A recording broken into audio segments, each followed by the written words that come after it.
Hello, and welcome.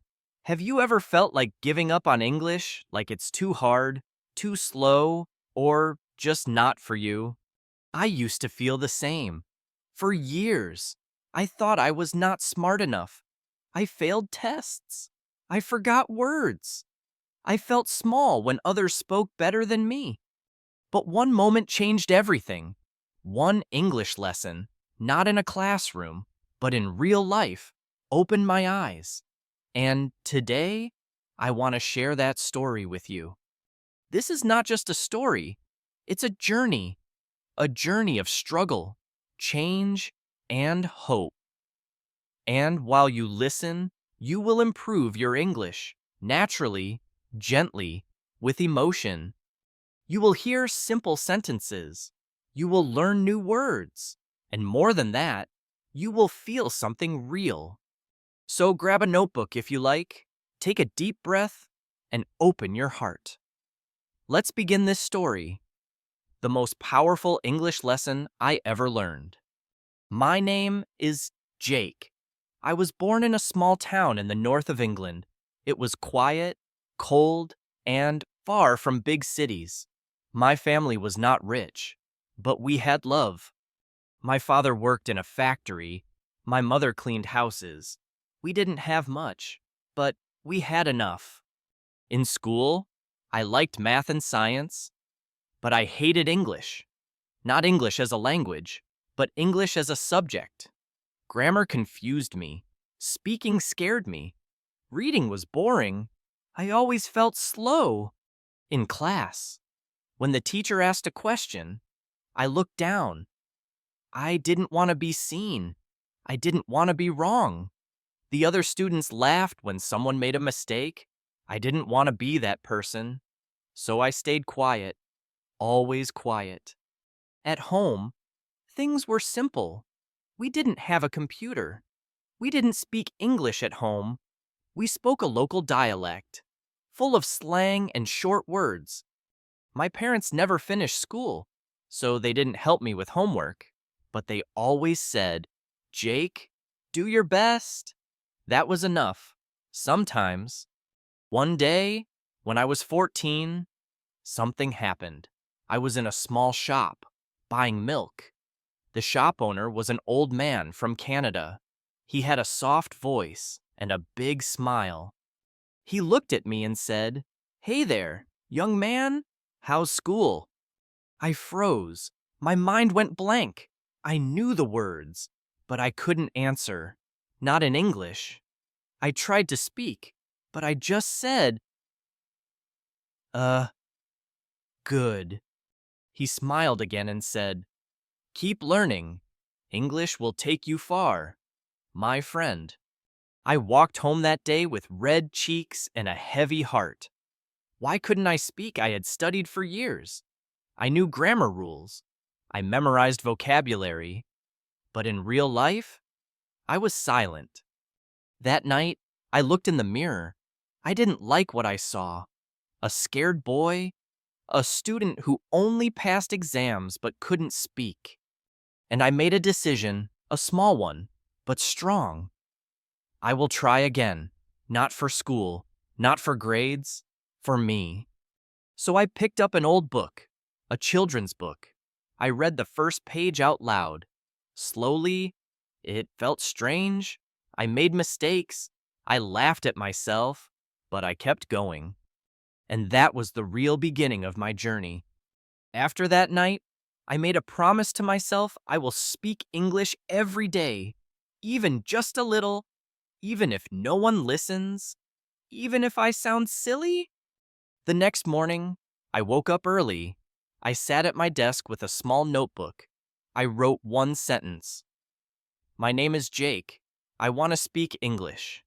Then I read it aloud, again and again. I felt shy, even though I was alone. But I kept going. At school, nothing changed at first. The teacher still talked fast. My classmates still laughed at mistakes. I still felt nervous. But now, something was different. I was trying. Every evening, I chose one simple sentence and repeated it 10 times. I go to school. I like apples. It is cold today. I didn't worry about big grammar rules. I focused on sound, on rhythm, on building confidence. After 1 week, I started watching cartoons in English, simple ones, with slow speech and clear voices. I watched with English subtitles, then without, then again.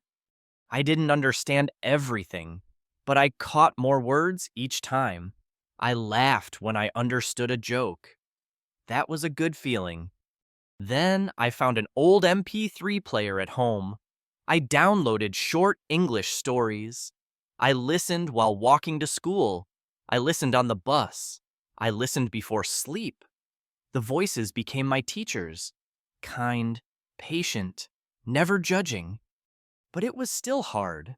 One day, I tried to speak with a tourist near the train station. He asked, "Can you help me find this street?" I smiled and said, "Yes, go, straight and left." He smiled and said, "Thank you.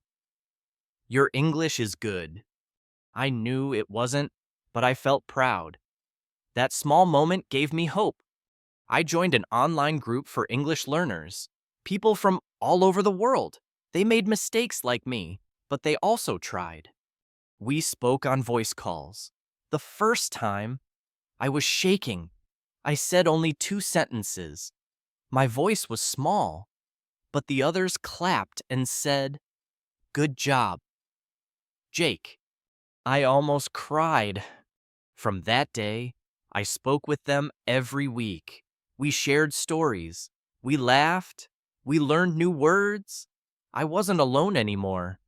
Still, I made many mistakes. I once said I am boring instead of I am bored. The group laughed. I laughed too. I learned not to take mistakes too seriously. Mistakes became friends, not enemies. At school, I still wasn't the best. My grammar test scores were just okay, but my speaking grew, slowly, steadily. I stopped avoiding questions. I started raising my hand. One teacher noticed. Her name was Miss Carter. She said, "Jake, I see you trying. You have something special discipline." I didn't know that word. She explained, "It means you keep going, even when it's hard." That sentence stayed in my heart. Discipline, that was my secret. Not talent, not a big brain, just small steps, every single day. Some nights, I was tired. Some days, I felt stuck. But I kept a notebook of all the words I learned.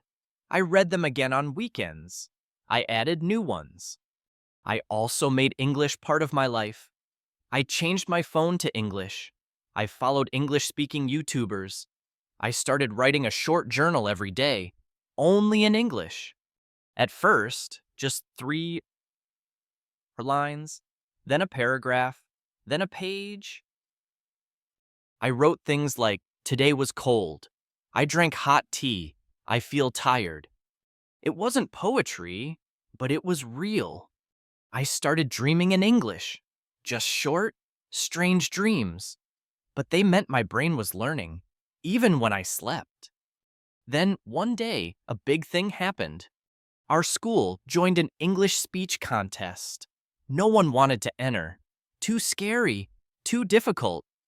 But Miss Carter looked at me and said, "Jake, I think you can do it." My heart said no, my mind said no, but my mouth said, "Okay." That night, I couldn't sleep. What would I say? What if I forgot everything? But I wrote a short speech, why I learn English.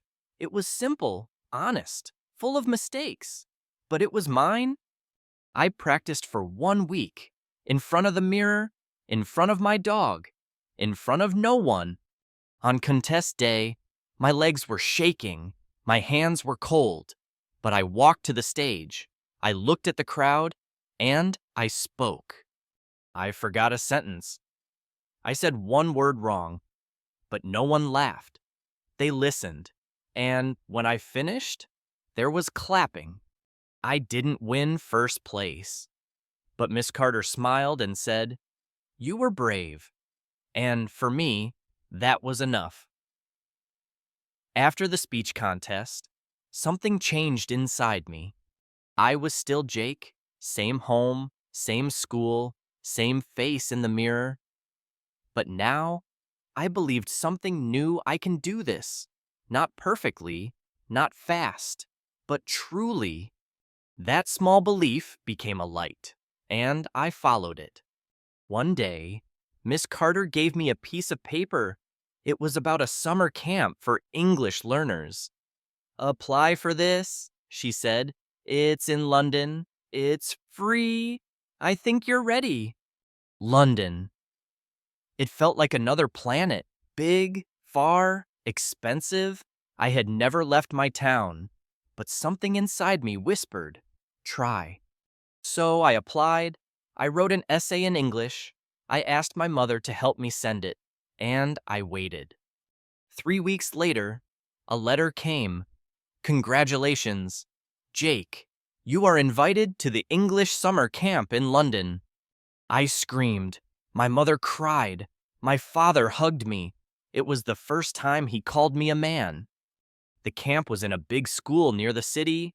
There were students from Spain, Korea, Brazil, Egypt, all learning English, just like me.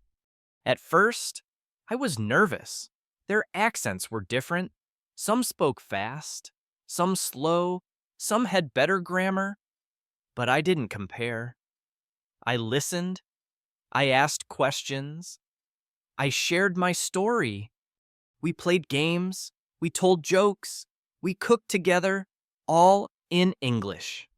And for the first time in my life, I didn't feel less than. I felt part of something.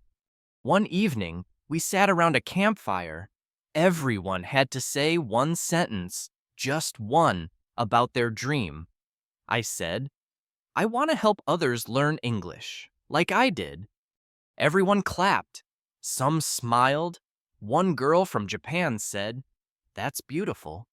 It was the first time I shared my dream aloud. It felt real. At the camp, I also met a teacher named Mr.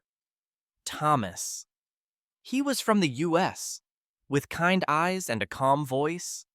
He told me, "Jake, you speak with your heart. That matters more than perfect grammar." He gave me a small book, Tuesdays with Maury. It was the first real book I ever finished in English. It made me cry. It also made me want to read more. From that day, I started reading English every week, not just textbooks, but stories, books with people, books with emotion. When I returned home, people noticed something different. I walked taller. I smiled more. I even helped my classmates with their English homework. Some asked, "How did you improve so fast?" I said, "I didn't. I just never stopped." At age 16, I started a small English club at school. We met every Friday in the library. We watched videos. We practiced speaking. We made mistakes and laughed together. One boy said, "I used to hate English, but now it's fun." That made me proud. English was no longer just a subject. It was a bridge between me and the world, between fear and confidence, between silence and voice. I still made mistakes, but now I welcomed them. They were signs of growth. One day, a younger student asked me, "Jake, what's the best way to learn English?" I said, "Fall in love with it, speak it, hear it, live it," because that's what I did. I watched movies. I read stories. I sang English songs loudly, even off key. I wrote short letters to myself in English every Sunday. Each small action added up, and soon, I didn't have to try to think in English. I just did. When I turned 17, I got a part-time job at a tourist cafe in town. Foreigners came in every week. I greeted them with "Hi there. How can I help you today?" And I meant it. One couple from Australia said, "You speak very clearly. Are you a local?" I smiled and said, "Yes, but English changed my life. They left a big tip." Later that night, I sat on my bed, thinking. I remembered the boy in the mirror, scared, quiet, ashamed, and I whispered, "You did good." Not every day was easy after that. At 18, I finished school. I wanted to study languages at university, but we had no money. My father lost his job at the factory. My mother got sick. I had to make a choice: study or work. I chose to work. I got a full-time job at a delivery company. Early mornings, heavy boxes, long hours, no English, no books, no time. At first, I said, "It's okay, just for 1 year." But months passed. I got tired. I stopped reading. I stopped practicing. My English felt distant, like a dream I once had. One night, I came home late. My hands hurt. My back ached. I sat at the table, looked at my old notebook. Dust covered the cover. I opened it. Inside were my first words: "My name is Jake. I want to speak English." I stared at the sentence. My eyes filled with tears. I felt like a failure again. Had I come so far just to stop now? The next morning, I made a small decision. Again, I put my headphones in during deliveries. I listened to English podcasts. Even if I didn't understand every word, I stayed connected. Every break, I read one English sentence. Just one. Some days I was too tired, but I didn't give up. One day, a customer asked for help in English. He was from Italy. He looked confused. I said, "Can I help you?" He smiled with relief. "Yes. Please, I need to send this package to London." I helped him fill the form. I explained the prices. I gave him directions. He said, "Thank you. Your English is very clear." That moment reminded me why I started. Soon after, I saw a post online. A local school was looking for volunteer English tutors to help immigrants learn basic conversation. I wasn't a teacher. I didn't have a degree, but I had experience. And I had heart. So I applied. At the interview, the woman asked, "Why do you want this?" I said, "Because I know what it's like to feel lost in a language." She smiled. "You're hired." Every Saturday, I met with 2 students, one from Syria, one from Vietnam, both new to the country, both learning English, both scared. We sat in a small room with tea and smiles. We practiced simple phrases. "How are you?" "Where is the bus stop?" "I like cooking." They made mistakes. I did too. But we helped each other. "One day," the Vietnamese man said, "you teach like a friend." That meant everything to me. Teaching helped me remember the joy of learning. It also made me better. I reviewed grammar to help them. I listened more carefully. I spoke more clearly. And slowly, I felt myself growing again. But life tested me once more. My mother's health got worse. Hospital visits became normal. I worked longer hours to help. I had no time for anything, no reading, no club, no energy. One night, I broke down. I sat in the hospital hallway and cried. I asked myself, what's the point? Then I remembered Miss Carter's word: discipline is doing it, even when it's hard. So I took out my phone. I opened a simple English article. I read it with tears in my eyes. Well, that was enough for that day. Sometimes, progress is not about doing more. It's about not giving up. That year taught me something no textbook could. English is not just a subject. It's a part of life. And life is full of ups and downs. Today, I'm 24 years old. I still live in the same town. My mother is doing better now. My father found a small job again. Life is not perfect, but it's peaceful. And me, I still work. I still read. I still speak English. Every day? I never went to university, but I never stopped learning. I taught myself. I used free websites, podcasts, videos, books from the library. I made mistakes, hundreds of them, but I kept going. Last month, something special happened. I got a message from a student I helped 2 years ago. Her name is Amina, from Syria. She wrote, "Jake, I passed my English test. I can now work at the hospital. Thank you for helping me believe." I smiled for a long time, not because I'm a teacher, but because I became the person I once needed. Someone kind, patient, and real. Sometimes, people ask me, how did you really learn English? I always say, not fast, not easy, but daily. I didn't study for hours. I didn't go abroad. I just showed up again and again. I showed up when I was tired. I showed up when I was sad. I showed up when I had no time. And English showed up for me. It opened doors. It gave me friends. It gave me confidence. It gave me a voice. But the most powerful English lesson I ever learned was not a word or a grammar rule. It was this: language is connection. Language is courage. Language is hope. Let me end with 5 simple lessons I carry with me. Never give up, even if you fail. Mistakes are part of the journey. Welcome them. Learn from them. One small step every day is enough. You don't need to be perfect.